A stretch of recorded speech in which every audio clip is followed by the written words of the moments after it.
All right, so we begin my top 36 wide receiver rankings for week 3 with wide receivers that I believe are probably low end wide receiver threes this week. At 36, we have Demarcus Robinson, 35, Jerry Jeudy, 34, Xavier Worthy, and 33, Amari Cooper. All right, so with Demarcus Robinson, he finds himself as wide receiver 1 now. Puka Nacua and Cooper Kupp are going to be out with injury. Him, Jordan Whittington, and Tyler Johnson are going to have to step up in a big way. Now, I think he's going to be the top wide receiver for the Rams this week. I really would advise everybody to be wary of the Rams offense this week. They're without 2 starting linemen. They're without their top 2 playmakers at wide receiver. And so while I think Demarcus Robinson is a decent volume play this week, that 49ers pass rush led by Nick Bosa is absolutely ferocious. And so I think this could potentially be a trap game, but if he is able to get enough volume, and even if he happens to score a touchdown, then he'll definitely pay off. But I'd urge you to be a little bit wary just because of the injuries in this offense. All right, so with Jerry Jeudy, he finds himself playing against the Giants this week. Now, he's had 6 and 8 targets and over 10 full PPR points in both weeks, and I think that does continue. I would just say that the volume may be a little bit more capped this week, and that I expect the Browns to be easily winning this game. And so I think he's going to get, probably about 7 targets, but just be careful of that too, because if they don't need to pass, they're definitely going to run the ball. With Xavier Worthy, so my opinion of him is he's going to be very hit or miss until he starts to see a gradual increase in volume. There's been word that Travis Kelce is going to be used more this week. And now while he's a tight end and Xavier Worthy is a wide receiver, it was already a relatively spread out offense in terms of the target share. And so I would urge people to be a little bit cautious until we see more consistent volume from him. But he is a big time threat. I think he probably gets a good chunk gain or 2 in this game. And if he happens to score a touchdown, then he's going to have a pretty good week for us. With Amari Cooper, it's been disastrous through 2 weeks. I keep wanting him to perform better than he has, and he's talented. It's just him and Deshaun Watson are not on the same page. It isn't the worst matchup, though. It's just like with Jerry Jeudy. I think that they may not need to pass as much in this game, so the volume might not be there, but he's still the explosive wide receiver that had a 40-point game this past season. I don't really see any real visual decline from him. I think it's just that he and Deshaun Watson are not on the same page. Wide receivers that I think are probably mid to high-end wide receiver 3s that could definitely finish as wide receiver 2s are George Pickens, Jalen Waddle, Rome Odunze, Jaden Reed, Michael Pittman Jr., Calvin Ridley, and Tank Dell. All right, so with George Pickens, it's going to be up to whether he can have a couple big plays in this game. The Chargers defense is not inviting under Jim Harbaugh in any way, shape, or form, but he is the best option. And so I think he probably gets, probably 2 big chunk gains in this game, and that's what's going to drive his 12.4 fantasy point performance. But I think that the upside that we could see from week to week from him, which would be, 100 yards and a touchdown, probably isn't going to happen this game due to the matchup, but he is their best option, and I think he is going to get a good amount of volume. With Jalen Waddle, I would love to have him way further up in these rankings, but with Skylar Thompson at the helm, I'm honestly not sure what to expect here. And so you probably have to start him because it's hard to imagine he was worse than your wide receiver 3 at best. In Dynasty and in Redraft, he was probably your wide receiver 2 or 1 if you went running back heavy. But yeah, this is not an inviting matchup against Witherspoon and Reek Woolen. And if you somehow can afford to play other wide receivers, that might be more safe for you. But Jalen Waddle is a very good receiver, and Mike McDaniel is a great head coach. So it is tough, but he's a very good player. With Rome Odunze, Keenan Allen has been ruled out of this game. It is the friendliest matchup that the Bears could possibly have. And while I am higher on DeAndre Swift than any other player for our fantasy teams from this Bears offense. He's very, very talented. He just hasn't had a chance to show it with the offensive line, Caleb Williams struggles, and Shane Waldron's bewildering deployment of players. But this is as get right of a game as there possibly could be. And so I think we're finally going to see some life from the Bears offense this week. But until I see a lot better from the Bears offense, very good players like him are going to have to be down here in the rankings. With Jayden Reed, it is a brutal matchup. He is going to get designed rushes, and so I think he's a very safe floor play this week. And I think he does have Jordan Love back. And so I think he isn't going to be quite as much of an upside play this week, but I think is a safe floor play because he is Jordan Love's favorite wide receiver, and he's very talented. With Michael Pittman Jr., he's dealing with multiple injuries, but I think he's going to end up playing this week. It is against Chicago, so that is a brutal matchup. It does not matter if he's on the outside any given play, he's going to face Jaylon Johnson most likely. And if he's in the slot, he's going to play Kyler Gordon. Yuck. Anthony Richardson, as much as I love him for fantasy football because he's an elite fantasy scorer, he isn't an elite thrower of the football, obviously. And so that has hurt Michael Pittman Jr., but he's still going to get the volume. And in redraft, it's pretty hard to sit Michael Pittman Jr., considering you probably drafted him as a high-end wide receiver too. And in Dynasty, if you have a good enough team, you can afford to sit him. I can in one league, but yeah. If you have him, you probably are still going to have to play him, but I would temper expectations. He's more of a floor play than a ceiling play, in my opinion. With Calvin Ridley, in a full-point PPR, he's coming off a wide receiver 7 finish. And so while I want to see a little bit more production, because one of those touchdowns was a rushing score, it is good to see a breath of life in this offense, and it is an inviting matchup against Green Bay. I think that DeAndre Hopkins is mostly going to see Jaire Alexander, so I do think that Calvin Ridley gets a break there. So yeah, I think he's a solid play this week. With Tank Dell, he's against Minnesota. I think that he's a very safe floor play, but as a wide receiver 3, clearly in terms of snap share and target share in this offense, it's hard to expect that much upside on a week-to-week basis without an injury to either Nico or Stephon Diggs. He's a really talented player, and I think as soon as this next season, or if there's an injury once again, we're going to see the upside that we saw from him this past season, this season. But it'll probably be next season. All right, so wide receivers that I think are probably mid to low-end wide receiver 2s generally are DJ Moore, Brian Thomas Jr., Rashid Shaheed, DK Metcalf, Mike Evans, T. Higgins, J-Mo, Stephon Diggs, Drake London, and Chris Godwin. With DJ Moore, as I was saying earlier with Rome Odunze, this is as good of a matchup as they're ever going to have. And so if there's any chance for this Bears offense with their really mostly offensive line woes, specifically the interior of their offensive line, the defense has been ravaged by injuries. It wasn't that great to begin with in terms of their passing defense. And so I think that if he's going to show us anything, it's going to be this week. And so I think we finally are going to see a little bit of life from this Bears offense, but I would just temper expectations with any one of these players in this offense. With BTJ, it isn't the most inviting matchup, but I think we're going to see a little bit more of a prominent role from him in this offense. He was the second highest receiver in terms of receiving yards in week 1, but he ended up scoring a touchdown, and he had a second touchdown wiped away by a pass interference penalty on Jalen Ramsey, and his touchdown was over Jalen Ramsey. And then in week 2, he was the leading wide receiver with over 90 yards on 2 receptions. And so he's a very big play threat, and he looks so good.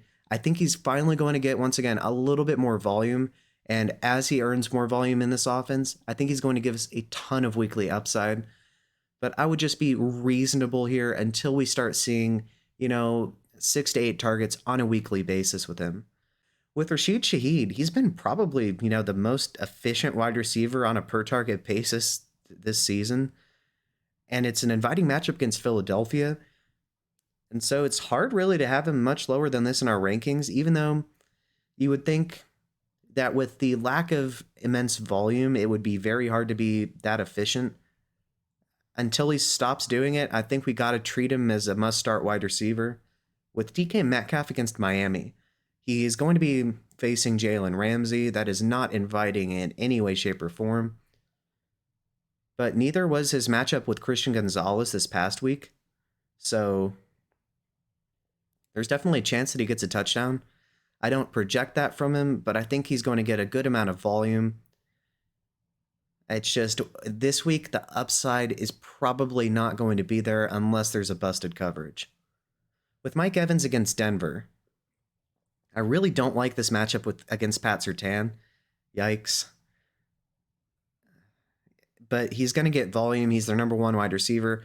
Although for fantasy purposes, Chris Godwin has been the number one wide receiver. But in terms of being their X wide receiver, who's generally going to get more volume than not, he's still going to get a good amount of volume. But I would just temper expectations against Pat Surtain. That is a very tough matchup. With T. Higgins, we're finally going to get T. Higgins back again. It's an easy matchup against Washington. I think he eats this game. And if he ends up getting a touchdown this week, which I don't project from him, but if he does, he's going to finish much higher than this in the rankings. With JMO this week, man, in Dynasty, I still have one share of him, but I sold a share before the season. Oh, I'm so frustrated. Man, he's looked so good. He's looking every bit of the first-round talent that we saw coming out of Alabama. And he's in a great offense, and it's a smash spot here against Arizona. I think we're going to get a couple chunk gains from him, but I don't project a touchdown. With Stephon Diggs against Minnesota, it's a revenge game in a way, but it would be more of a revenge game if he was playing the Bills. But nonetheless, I think he's going to get a decent amount of volume. I think he probably does score a touchdown here, but I think his total yards are going to be a little bit limited. With Drake London against Kansas City, they're going to have to throw the ball. I don't think he scores a touchdown this week, but I think he's going to get enough volume to still be a very safe fantasy player for us this week. Now, with Chris Godwin, I think he's going to be a very good volume play, but I also don't think, just like with Mike Evans, that he's going to score a touchdown. And so I think that's going to be the difference between an elite fantasy finish and a pretty good finish. All right, if you like what you're seeing so far, please feel free to like and subscribe. It lets me know that you want to see more content like this and that you're enjoying what I'm doing. I chart out every NFL game besides the Thursday night game in these rankings and make projections for every single offensive player. And so any likes and subscriptions would be greatly appreciated. Thanks. All right, so wide receivers that I think are probably high-end wide receiver 2s to low-end wide receiver 1s are Zay Flowers, Brandon Ayuk, JSN, Olave, and Rashee Rice. With Zay Flowers, he has been a target monster through the first 2 weeks of the season. It's a matchup against Dallas. Now, Trayvon Diggs isn't so much the lockdown corner as he is the big play corner. And so I really wouldn't be too worried about his production. I don't think he ends up getting a touchdown, but I think he's a very, very, very safe floor play this week. With Brandon Ayuk against the Rams, I think they're just going to run the ball a lot, but they have said that they want to get him more involved. And so if he does end up getting a touchdown, he's going to finish with more points than I have him projected to finish with. But I think he probably goes 7 for 80, and these projected points are in a full PPR format. Now with JSN, man. See, I made a video a couple months back where I detailed out that his rookie season was actually very good when you contextualize the fact that he was behind Tyler Lockett and DK Metcalf in a run-first offense. I mean, he could not have landed in a worse situation for immediate win-now production, but his underlying metrics were all very, very good. On film, his route running is crisp, and he finally was given a chance to blow up last week, and man, he took advantage of it. I think he's distinctly going to be the wide receiver 2 in this offense on a weekly basis. And because Jalen Ramsey is going to be busy with DK Metcalf, I think that he's going to get a decent amount of volume this week. And I think we're finally going to be able to start JSN with confidence. JSN. Now with Chris Olave, he is playing against Philadelphia this week. Now, I made a video a little bit back where I was saying that while, yes, Justin Jefferson had, I believe it was 167 targets the last time that Clint Kubiak was an OC, I didn't think that Chris Olave was going to receive that many targets this year, but I think this is a get right game from him. And if he ends up scoring a touchdown, which I don't have him projected to score, I think that he's going to have a much bigger game than this, but I think he's going to get a good amount of volume in what should be an easy matchup. With Rashee Rice, he's a much better fantasy player than he is a real life wide receiver. He runs a lot of drag, slant, and flat routes in this offense, but we have seen him used more vertically, so that is good. Maybe he's really starting to expand his route tree, and that would be very good and would definitely change my opinion of him as a player. But for fantasy purposes, this guy's been fantastic. He's connected, obviously, to Patrick Mahomes. Now, against the Falcons, I think he is going to be able to avoid the coverage of AJ Terrell for the most part. But I think he's just going to be a decent volume play. And so I think there are a couple of wide receivers I'd rather have than him, but he is a very high upside play, especially if he ends up scoring a touchdown and even more so if he ends up with another 9-target game this week. Although I will say the Chiefs, it has been reported at least that Travis Kelce is going to be a little bit more involved. And so if that continues, and if that does happen this game and in further weeks, we are going to have to see what Rashee Rice's target share will look like. All right, wide receivers that are either too talented for me to leave out of my top 10 or that I am confident in being top 10 wide receivers are Tyreek Hill, Davante Adams, and Devontae Smith. With Tyreek Hill, he is the player that it is just so hard to leave out of your top 10 because he's ultra talented. He's essentially uncoverable. It is, however, a brutal matchup against Tariq Woolen and Devon Witherspoon, so I would be very careful, and especially with Skylar Thompson at the helm, but I think he's still going to be fed a lot of targets this game, and if he's able to break one for a long gain, and he's probably going for a touchdown if that happens, he's a decent bet. It's probably impossible to bench him. I just would, once again, with all of the players in this offense, in the receiving core at least, I would be careful with Tyreek, but you probably can't bench him because I want to see how often they pass versus run in a non-Tua led offense. But Mike McDaniel is one of the better offensive head coaches, and Tyreek Hill is one of the best assets in fantasy football. And so once again, it's really hard to bench him. With Davante Adams against the Panthers, he had a blow-up game against the Ravens. It was very disappointing as a fan. But Davante Adams is still very good. He is a little bit declining as a player, but he was just so much better than most of the other wide receivers that he's still really good. It's a decent matchup. It could definitely be worse. It isn't the easiest. However, I expect the passing volume to not be quite as much there, but I do think he ends up scoring a touchdown. It's just, I don't think he's going to have the high amount of catches and yards this game. With Devontae Smith against New Orleans, I would have him projected to score more points than this, but Marshawn Lattimore is supposed to come back this week. He's reportedly good to go. And so I think he shadows Devontae Smith this game, and that is a very tough matchup. Marshawn Lattimore is one of the better cover corners, despite the fact he doesn't get the praise he deserves. But he's still wide receiver 1 in this offense. It's an efficient offense. And so while the matchup is green, I'm going to have them listed as green if they've been good matchups, but New Orleans has been a better matchup usually because Lattimore hasn't been playing. I think that's going to go more so towards the orange, but with Devontae Smith, you're definitely starting him this week. He's going to get a ton of volume, I'd imagine, and it should be a very high-scoring game between them and the Saints. And finally, wide receivers that I am incredibly confident that they're going to be wide receiver 1s this week are Malik Nabers, Nico Collins, MHJ, Jefferson, Amon-Ra, Jamar, and CeeDee. And coincidentally, each and every single one of these players has a green matchup. With Malik Nabers, he's going to be force-fed the ball, and he's talented. And we've seen that even in a Daniel Jones-led offense, he can eat. And so at this point, I think he's probably an elite wide receiver 1. We will need to see more of a sample size to have that absolutely confirmed, but you're starting him. I don't know how you could afford to sit him. With Nico, same thing. I didn't expect him to be quite this high because with the addition of Stephon Diggs and them already having Tank Dell, I thought that it was going to kind of hamstring all three of them, really.